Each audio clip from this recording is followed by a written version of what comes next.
Olá, queridos alunos! Estou aqui para gravar mais um vídeo e hoje nós vamos falar sobre fração.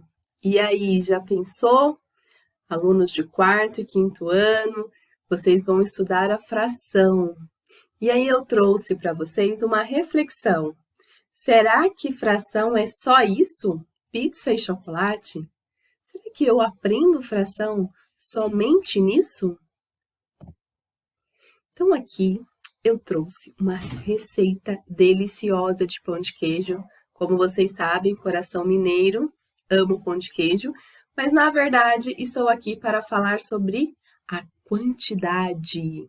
Então, nós temos aqui nessa receita um meio, olha, um meio, metade de um copo de óleo de soja, um copo inteiro de leite. Será que um copo inteiro é uma fração?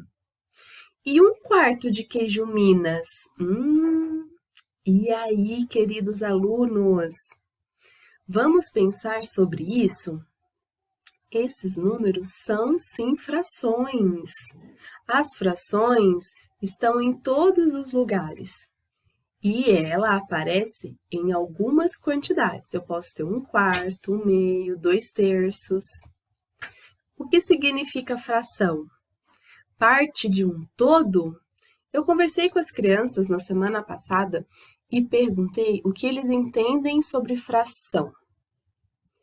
Eles me disseram: fração é parcela, pedaço, porção. Será que é só isso? Os alunos estão corretos quando falam fração é a parte de alguma coisa? Trouxe aqui para que você pense a respeito disso. Veja, eu ganhei essa caixa de trufas deliciosas. E na hora, a primeira coisa que eu pensei foi um exemplo de fração, coisa de professor, né? Mas veja, nesse desenho nós conseguimos perceber que aqui tinham 3, 6, 9, 12, 15. São 15 trufas. Então, o meu inteiro é 15 trufas. Mas e agora? Eu comi algumas. Vamos ver qual fração que eu tenho? Então, eu tenho 1, 2, 3, 4, 5, 6, 7, 8. Eu tenho 8 de um total de 15. Nossa, então quantas? Vamos pensar nas trufas que eu comi? Qual fração que eu tenho? Vamos lá. 1, 2, 3, 4, 5, 6, 7. Ó, eu sei que 7 mais 8 dá 15. Se o meu inteiro é 15 sobre 15, se eu tenho aqui 8 sobre 15, só posso, então, ter comido a fração 7 sobre 15. Não trouxe para que vocês fiquem com vontade, sim para que vocês percebam que a fração ela está em todos os lugares. E nós podemos e devemos observá-las. Percebam que os exemplos no dia a dia às vezes passam. E, como eu já disse em outros vídeos, meus alunos já me conhecem, eu falo que a matemática está em todos os lugares. E está mesmo. Fração não é difícil, você vai amar a fração como eu amo, porque ela é muito simples. Na verdade, a fração é você perceber que você tem um inteiro e que você pode dividi-lo em algumas partes. Então, fração é sim eu pensar na parte de um inteiro. Os alunos do quinto ano falaram muito bem. Vamos continuar nossa aula de fração? Então, nós temos aqui um exercício bem simples. Eu trouxe esse exercício de um livro de um quarto ano, porque o objetivo é que você perceba o que é a fração, tá? Então, aqui nós temos um desenho. Esse quadrado foi dividido em duas partes, certo? Então, ó, se ele foi dividido em duas partes, eu digo que a parte amarela, ela representa 1/2. Ou seja, de duas partes, eu pintei uma. Então, eu tenho 1/2, 1/2. Logo abaixo, nós temos outro exemplo. Agora é um retângulo. Olha, 3 partes e você tem uma parte pintada de laranja. Então, nós dizemos que a fração que nós encontramos é 1/3. Agora já não é mais 1/2. Por que não? Aqui era dividido em 2, agora é dividido em 3. Continuando. Nós temos um círculo que foi dividido em 4 partes. Está crescendo, hein? Era 2 partes, 3, agora 4. Se eu peguei uma parte de 4, então eu tenho a fração 1/4. 1/4. Bom, o que eu quero que você perceba aqui? Que além do número do denominador, que é o número que está embaixo, que é o que indica a quantidade de partes, ele pode sofrer uma alteração. Quanto mais partes você vai dividindo o seu inteiro, menor é o seu pedaço. Logo abaixo, nós temos uma estrela, e ela foi dividida, ó, 1, 2, 3, 4, 5. 5 partes. E se eu pintei apenas uma parte, eu tenho 1/5. Então, perceba que na fração existe uma forma correta de falar. Mesma coisa como eu falo, o 10. 10 é 10. 15. 15 é 15. Eu não vou trocar, né, o nome dos números. Eu também não posso trocar o nome da fração.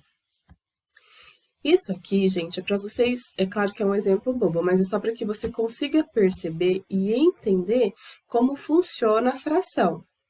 Então, o que eu trouxe aqui, que eu espero que você já tenha percebido? O numerador é o número que fica em cima, representa a quantidade de partes do todo que está sendo considerada. O denominador, que é o número que está embaixo, representa a quantidade de partes iguais em que o todo foi dividido. Nós podemos falar que o todo é o inteiro. Então, eu tenho um inteiro, nesse caso, que foi dividido em 8 partes, e eu peguei uma parte, tá? Então, essa uma parte é o numerador, e o total que foi dividido inteiro é denominador. Até aí tudo bem? Tá muito rápido? Tá conseguindo? Ótimo. Nós temos também um jeito especial de ler as frações. Vou colocar aqui. Quando eu tenho um número até 10, eu tenho uma leitura simples, né? Eu fui fazendo com vocês 1/2, 1/3, 1/4. Então, eu tenho 1/5. Agora, nós temos alguns exemplos de quando o número é maior. Então, até o 10, eu sei que você já estudou, né? No 3º ano, no 4º, chega no 5º já sabendo isso. Então, agora nós vamos aqui, ó. Nossa, leitura de frações com denominadores maiores que 10, porque a fração não se resume apenas a 10, certo? Muito bem. Então, nós temos aqui 9/12. Então, eu tenho 9 no numerador e 12 embaixo. Então, eu falo 12 avos. Então, eu tenho 5 no numerador e 27, ou seja, essa fração, ela foi dividida em 27 partes, no qual foram pintadas 5. Então, como que eu leio essa fração? 5/27 avos. E quando eu for, por exemplo, um número muito grande, ó, vamos pegar esse aqui, 13 no numerador e 70 no denominador. Eu tenho 13/70 avos. Juliana, eu já ouvi falar 13/70. 9/12. Está errado? Não, não está errado. Mas a forma usual, a mais comum, é quando você coloca a palavra avos no número, tá bom? Aí nós temos uma outra situação. Quando eu tenho o denominador diferente dos números que eu acabei de apresentar. Eu tenho 10, o 100 e o 1000. Então, eu coloco que as frações que apresentam no denominador os números 10, 100 e 1000, e assim por diante, são lidas da seguinte forma: 4 décimos, 22 centésimos, 87 milésimos. Então, eu até destaquei aqui, ó, 10 décimos. 100 centésimos. 1000. Olha bem, a palavra já está até aqui, ó. 1000 já está na palavra milésimos, olha. Qual é o erro comum? Há anos que eu dou aula e eu sempre vejo esse erro e é bem recorrente. Não colocar o S no final, falar décimo, porque você é o décimo da fila. Então, isso é uma coisa. Quando você está pensando em fração, por favor, lembre-se disso.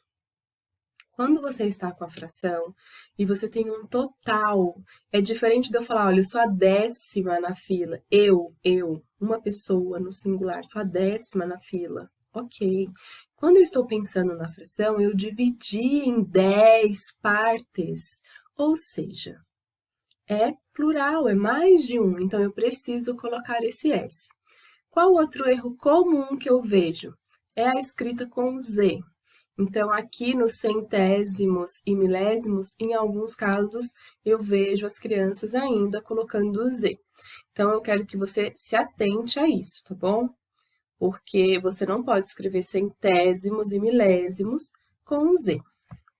Ai, Juliana, mas aula de matemática e você está falando de língua portuguesa. Porque as matérias, elas conversam, né? Nós temos que pensar que tudo é interdisciplinar. Então, uma regra que você aprendeu na gramática, na ortografia, ou uma regra que você aprendeu lá, por exemplo, numa estrutura textual, como você vai ler uma situação-problema, você pode sim e deve aplicá-la na matemática, como em qualquer outra disciplina, ok? Vamos pensar que as matérias elas não são isoladas e nem que o conteúdo, o conhecimento é isolado. Vocês precisam sempre estabelecer relações. Vamos lá? Nossa, vamos chegar na fração própria. As frações, elas são classificadas. Então, quando nós temos uma fração, deixa eu colocar aqui, quando nós temos uma fração que o numerador, ou seja, o número que está em cima, é menor que o denominador, foram as frações que eu apresentei para vocês até agora. Nós chamamos de frações próprias. Trouxe mais alguns exemplos aqui para você acompanhar. O numerador, que é o que está em cima, ele é menor que o número que está embaixo, no caso, o denominador. Então, hoje nós vamos parar a nossa aula aqui. Espero que você tenha entendido, refletido sobre as frações e o seu uso no dia a dia.